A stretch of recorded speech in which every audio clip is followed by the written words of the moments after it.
mijery ny toedrara politika dia tena niembotra ihany ary nisalasala kely satria enjana araka ny fifidianana filoam-pirenena ireny a, enjana araka ny fifidianana solombavam-bahoaka tsy anjazy. Ary raha manolo-tsotra toanazy zany a, izay mpandrara tsy manana, tsy mbola niditra tamin'izany sehatra politika izany a, dia tena saika kivy hoe alao ihany hijanona. Fa rehefa tonga kosa ny fotoana misokatra amin'izay ny fanoratana nakana amin'ny firotsahana hovidiana be ny tanàna, dia niverina mirehatra tato anatiko ny faniriana hitondra ny anjara biko amin'ny fanarenana ny tanàna sy ny fanatsarana ny mponina, fanatsarana ny fiainam-ponina eto Antananarivo. Mahaleo tena tanteraka ary lalaka manantsoa na arafi-kevitra politika na amin'ny fanatanterahana mifampelezan-kevitra ao anatin'ny vola enti-manana zany a, tena vola no manina ny vady anatanterahana izao fampelezan-kevitra izao no nampiasainay.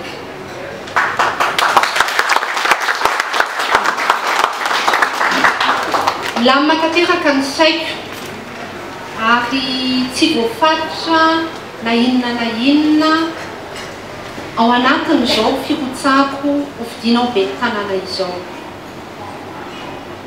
Niainga avy amin'ny tetikasa, nirana nandinika tamin'ny olona maro teny anivon'ny tany tetikasa izay naroso. Mikondona anao amin'ireny tetikasa ireny fa tsy hoe tonga ho azy, narafitra mba ho tsotra ho azo ny olona rehetra. Ary nijerena koa ny fomba entina natanterahana izany tetikasa izany. Nisy asa natanterahana tao, nisy firaisan-kina tao, nisy fotoanan-doha tao. Tiako tenenina amin'izany a, tsy hoe taitaitra fotsiny korony dia milatsaka ny roso amin'ny fifidianana, fa efa mba niomana tsara tamin'izany. Maro ny fanontaniana mety mipetraka raha hoe ahoana indray ity fampelezan-kevitra ataon'ny Madavision ity. Tsara marihana fa Madavision irery no tsy nanao fangatahana amin'ny olona tao anatin'izao fampelezan-kevitra izao. Ny antony dia nenay mazava tsara ny fampahafantarana ny tetikasa ary mba ho tonga eny am-pelatana mifidy ny programan'asa izay ny tanjona. Araka ny teneniko teo, mahaleo tena tanteraka na ara-bola na ara-firekevitra izahay, ka noho izany a tsy afaka manao fandaniana impona.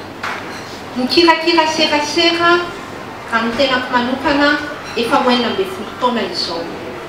Io tsy ny enti-manana ny zava-dehibe fa ny fahaizana mandrindra, ny fahaizana mandamina ary ny fahaizana mamatatra amin'ny fotoana ahoana, amin'ny fomba ahoana, amin'ny toerana aiza no entina mampahafantatra ny tena sy ny programa entin'ny Madavision laharana faharoa.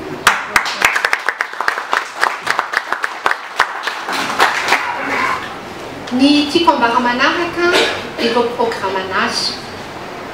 Efa niteneniko teo hoe nisy fotoanan-doha tao. Io koa stratégie anavoaka mielonga ireny tetikasa ireny a, dia lasa kopikole ohatran'ny amin'ilay hira ireny izany ilay izy.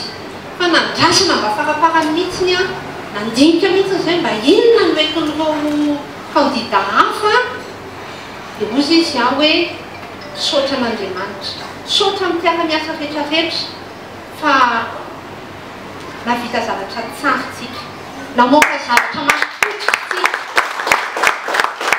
tena asafiaraina tsara. Ny safidy dia amin'ny mponina Antananarivo, izy no manana ny teny farany ary anazy ny fahefana. Totika ankehitriny amin'ny fidy eto Antananarivo mihoatra ny atsasa manila mifidy no malaina mandeha mifidy satria everitsika fa tsy dia ampiova loatra ny fiainantsika na iza ny tataleo. Ny zavatra mbavako dia rehefa tsy mandeha mifidy isika dia ahodiny olona ireny vato ny olona tsy mifidy reny. Ka ianao zany mihevitra hoe za tsy mikitikidika ny politika io zay ataonareo fa ny vatonao iny dia lalana malalaka be anaovany sasany ny asa ratsiny. Ka mengavy mangataka 30 minitra anatin'ny fiainantsika iny mandehana mifidy. Samy manana ny tetikasany daholo ireo kandida anankisivy. Mety ao, mety aminao, ao tsy mandresy lahatra anao, ao no mbola ilainao fandinihana kely hatramin'ny azoma fa mandehana mifidy. Ary indrindra isika ray aman-dreny alefaso aprisio zanakitsika hifidy fa tsy tsika indray no andeha aprisika ny zanakitsika hoe tsisy dikany io ilay tsy aza mandeha io tsy zavatra ady la politika io. Iankina be dia be amin'ny fiainantsika eto Antananarivo mandritra ny efa taona manaraka.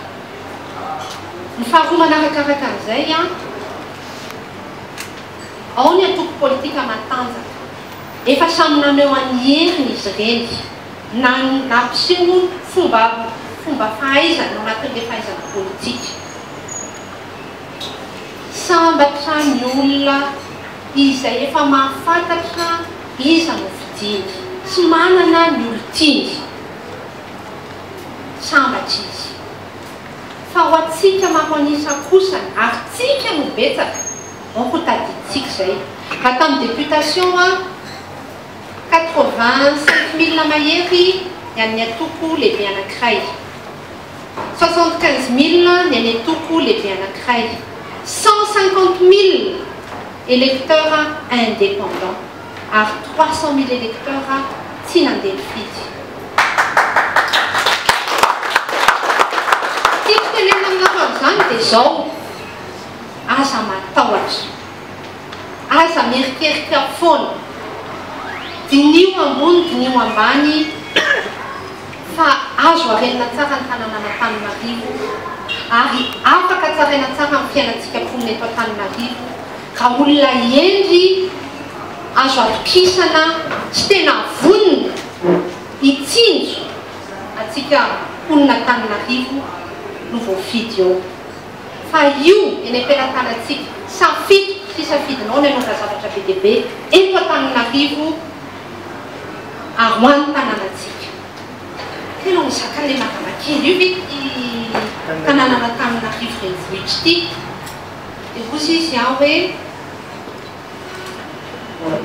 19 taona lasa no nananganako ny orinasa voalohany. Orinasa ray no natsangana tamin'izany. Mpiasa 5 no tao anatin'ny orinasa ary mpiara-miasa na mpiara-miambonatoka 9. 19 taona zao no nandrarako, 20 taona satria 9 taona tena nanao asantsirika mitady ny lalana hoe aiza ny voana. Ankehitriny orinasa mihoatra ny 3 no tantanako, mpiasa mihoatra ny 700 eraky Madagasikara no entiko ary ao anatin'ny tambazotra amin'ny Matavision orinasa mihoatra ny 700. Dikan'izany manana fomba fijery alavitra,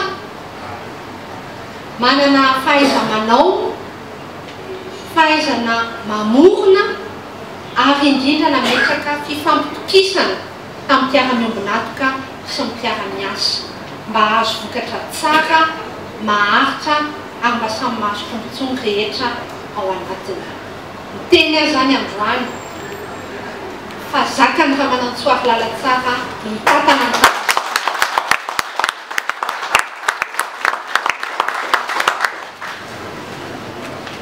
ny zavatra manaraka koa tiako apetraka amin'ny tena dia ny hoe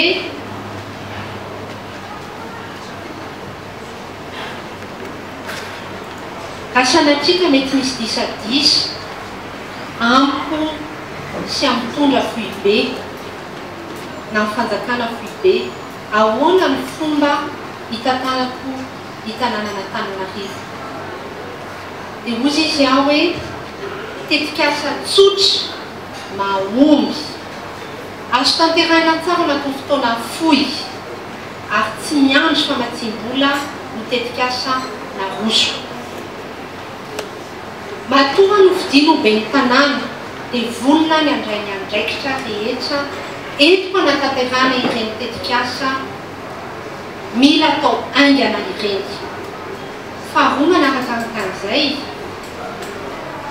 ny fahaizana mifandresy lahatra ao anatin'ny zavatra rehetrarehetra atao. Mako nefa nysedraiko tao anatin'ny selatra ny fanjarana nandalovako olana maro fa olona mandala fihavanana ny tenako ary mitana ny teny izay nomeko.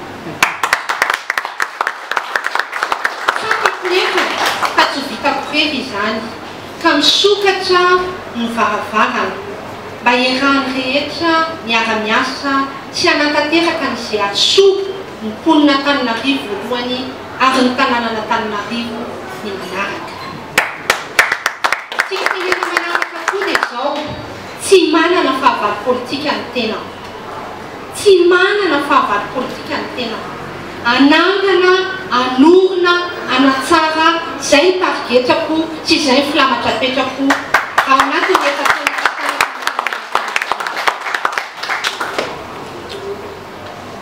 fantanina fahatelo. Maro no mikokosaina ny amin'ny mety fierahany Matavision sy orinasa iray izay tantanana olona manana toerana ambony eto amin'ny firenena. Maria Ampandroany fa ny Matavision dia izay mivady ny tompony. Ary ny orinasa anankiray izay everiny maro hoe ao anatiny koa ny tenako tsy ao anatiny tenako azo manokana iny. Ary tamin'ny taona enina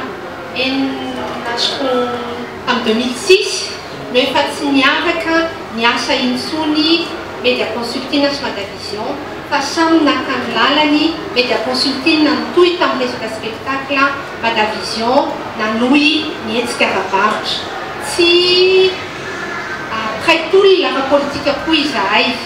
Izy nifidy anohana ny fitondrana ankehitriny.